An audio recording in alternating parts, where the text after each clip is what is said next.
Berdasarkan survei dari TKD Prabowo Gibran, suara pasangan nomor urut 2 ini di Kota Palembang baru mencapai 42%. Sehingga untuk mencapai angka kemenangan satu putaran, suara milenial dan pemilih pemula akan dimaksimalkan.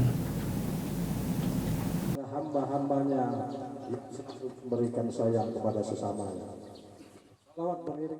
Berdasarkan survei dari Tim Kemenangan Daerah Prabowo Gibran Provinsi Sumsel, suara Prabowo Gibran di Kota Palembang saat ini baru mencapai 42%. Sehingga sejumlah relawan terus berusaha meningkatkan survei. Salah satunya Jaringan Merah Putih atau JMP 08 Provinsi Sumatera Selatan, disampaikan oleh Jasmadi Pasmelindra selaku Ketua DPD JMP 08 Provinsi Sumatera Selatan. Pihaknya akan memaksimalkan kemenangan Prabowo Gibran di Kota Palembang, terutama untuk menggait suara milenial dan pemilih pemula untuk memenangkan pasangan nomor urut 2 dengan target 65%.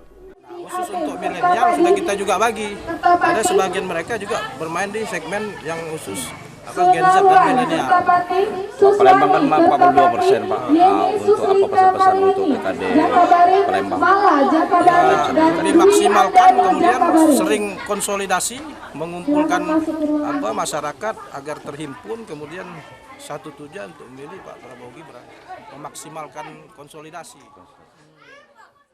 Ditambahkan Jasmadi, JMP 08 terus memetakan tempat-tempat tongkrongan generasi milenial dan pemilih pemula untuk diberikan sosialisasi, pemahaman dan visi misi pasangan nomor urut 2.